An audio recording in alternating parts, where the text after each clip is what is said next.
All right, today we're going to talk about that little voice in your head that just will not shut up.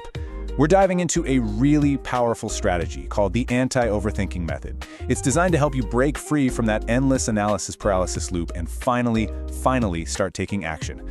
Honestly, this might just change the way you make every single decision from here on out. Okay, so let me just start by asking you something.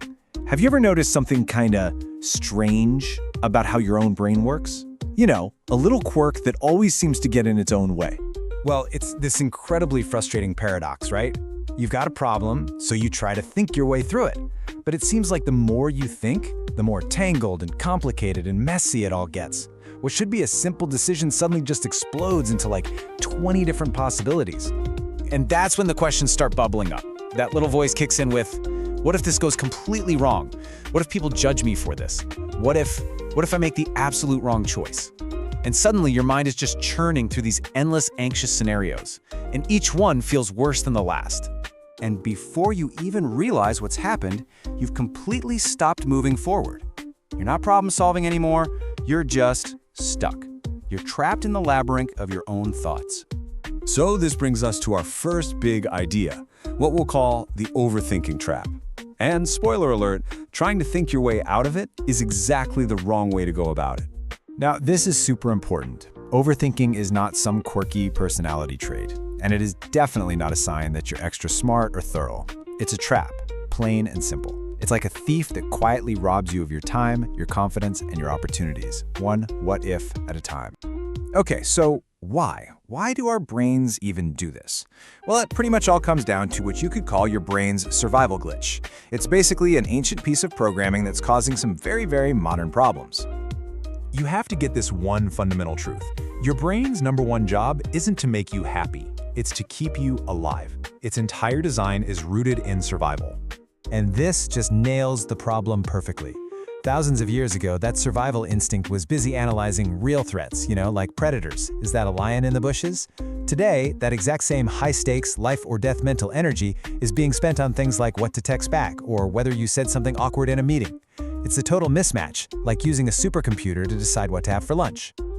And look, the consequences are very real. Psychological studies have found a direct link here. The more people overthink, the less satisfied they tend to be with their lives. And it's not because they're less capable, it's because they hesitate, they overanalyze, and all those opportunities just quietly drift away. But here's the thing, this isn't random chaos. Overthinking follows a very predictable pattern, a 3-step loop that is designed to keep you paralyzed. So let's break it down. Okay, so it all starts with the replay. You just go over and over a mistake or a conversation on an endless loop in your head. Then your brain kicks into catastrophe mode. It immediately jumps to every worst-case scenario imaginable. And the final stop on this train? Paralysis. You freeze up, you delay any kind of decision, waiting for this feeling of absolute certainty that, let's be real, is never gonna come. I love this analogy. It's just perfect. The overthinker is the person standing at the edge of the pool, spending forever analyzing the water temperature, the risks, the perfect way to dive in, and meanwhile, everyone else has just jumped in and is having a great time. While you are busy thinking, life is literally happening without you. Okay, so how in the world do we break out of this cycle? This brings us to the absolute core of the anti-overthinking method, and it's a huge, kind of counterintuitive idea. Action, not thought, is what creates clarity. Just look at the difference here. The overthinker's path is to think and think and think until everything is crystal clear so that they can then take the perfect action. The problem?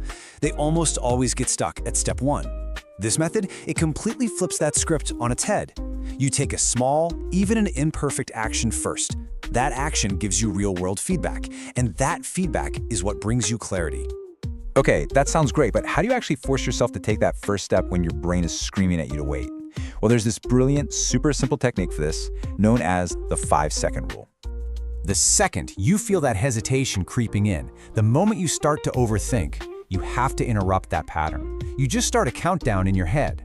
5, 4, 3, 2, 1.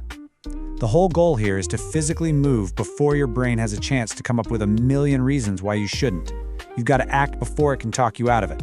And when you hit 1, you just move, physically. Take action. Send that email, make that call, start writing the first sentence. The magic here is that you're interrupting that hesitation loop before it even gets started.